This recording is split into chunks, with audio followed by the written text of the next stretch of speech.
ಅಪಾಯದಲ್ಲಿ ರಸ್ತೆ ದಾಟಲು ಶಾಲಾ ಮಕ್ಕಳ ಹರಸಾಹಸ. ಅಧಿಕಾರಿಗಳೇ, ಇನ್ನಾದ್ರೂ ಕಣ್ಣು ತೆರೆಯಿರಿ.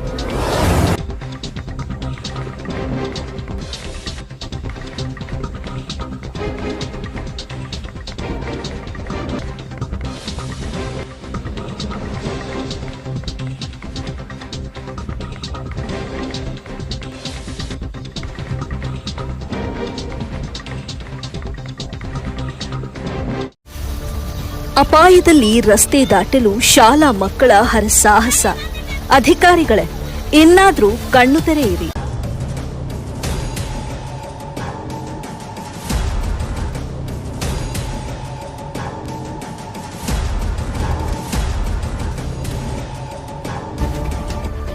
ಬೆಳಗಾವಿ ಜಿಲ್ಲೆಯ ಅಥಣಿ ತಾಲೂಕಿನ ಹಣಮಾಪುರ ಗ್ರಾಮದ ಒಡೆಯರ ತೋಟದ ಸರ್ಕಾರಿ ಪ್ರಾಥಮಿಕ ಶಾಲೆಯ ಪುಟ್ಟ ಮಕ್ಕಳು ಕಳೆದ 4 ವರ್ಷಗಳಿಂದ ಜೀವ ಕೈಯಲ್ಲಿ ಹಿಡಿದು ಶಾಲೆಗೆ ತೆರಳುವ ಪರಿಸ್ಥಿತಿ ನಿರ್ಮಾಣವಾಗಿದೆ. ಶಾಲೆಗೆ ಹೋಗಲು ಪ್ರತಿದಿನ ರಸ್ತೆ ದಾಟಬೇಕಾದ ಮಕ್ಕಳು ನೀರು ಹರಿಯುವ ಸಂದರ್ಭದಲ್ಲಿ ಅಪಾಯವನ್ನ ಎದುರಿಸುತ್ತಿದ್ದಾರೆ. ಮದಭಾವಿ ಕೆರೆಯಿಂದ ಮಸರಗುಪ್ಪಿ ಅಗ್ರಾಣಿಗೆ ಸುಮಾರು 4 ತಿಂಗಳವರೆಗೆ ನೀರು ಹರಿಯುವುದರಿಂದ ಶಾಲಾ ಮಕ್ಕಳು ರಸ್ತೆ ದಾಟುವಾಗ ತೀವ್ರ ತೊಂದರೆ ಅನುಭವಿಸುತ್ತಿದ್ದಾರೆ. ಈ ಸಮಸ್ಯೆಯಿಂದ ಪ್ರತಿದಿನ ಸುಮಾರು 30ಕ್ಕೂ ಹೆಚ್ಚು ಸರ್ಕಾರಿ ಪ್ರಾಥಮಿಕ ಶಾಲೆಯ ಪುಟ್ಟ ಮಕ್ಕಳು ಸಂಕಷ್ಟಕ್ಕೆ ಸಿಲುಕುತ್ತಿದ್ದಾರೆ. ಮಕ್ಕಳು ಆಟವಾಡುವ ವಯಸ್ಸಿನಲ್ಲಿ ಜೀವದ ಭಯದಲ್ಲೇ ಶಾಲೆಗೆ ತೆರಳಬೇಕಾದ ಪರಿಸ್ಥಿತಿ ಇಲ್ಲಿ ನಿರ್ಮಾಣವಾಗಿದೆ.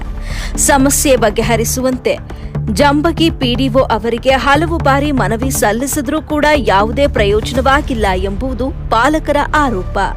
ಅಧಿಕಾರಿಗಳ ನಿರ್ಲಕ್ಷ್ಯದಿಂದ ಮಕ್ಕಳ ಸುರಕ್ಷತೆಯೇ ಪ್ರಶ್ನಾರ್ಥಕವಾಗಿದೆ. ನಮ್ಮ ಮಕ್ಕಳಿಗೇನಾದರೂ ಅನಾಹುತ ಸಂಭವಿಸಿದ ನಂತರ ಅಧಿಕಾರಿಗಳು ಎಚ್ಚೆತ್ತುಕೊಳ್ಳುವುದೇ ಎಂಬ ಪ್ರಶ್ನೆಯನ್ನ ಪಾಲಕರು ಮುಂದಿಡುತ್ತಿದ್ದಾರೆ. ಪಾಲಕ ಸೋಮನಿಂಗ ಒಡೆಯರ ಮಕ್ಕಳ ಸುರಕ್ಷತೆಯ ದೃಷ್ಟಿಯಿಂದ ಈ ಸಮಸ್ಯೆಯನ್ನ ಕೂಡಲೇ ಪರಿಹರಿಸಬೇಕು ಅಂತ ಆಗ್ರಹಿಸಿದ್ದಾರೆ.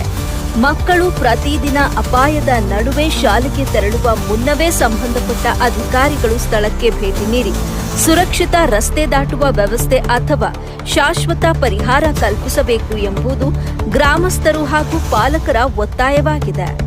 ಮಕ್ಕಳ ಜೀವದ ಜೊತೆ ಚೆಲ್ಲಾಟವಾಡದೆ ಅಧಿಕಾರಿಗಳು ಇನ್ನಾದರೂ ಕಣ್ಣು ತೆರೆಯಲಿ. ಅನಾಹುತ ಸಂಭವಿಸುವ ಮುನ್ನವೇ ಸಮಸ್ಯೆಗೆ ಶಾಶ್ವತ ಪರಿಹಾರ ಕಲ್ಪಿಸಲಿ ಎಂಬುದು ಹಣಮಾಪುರ ಗ್ರಾಮಸ್ಥರ ಆಗ್ರಹವಾಗಿದೆ.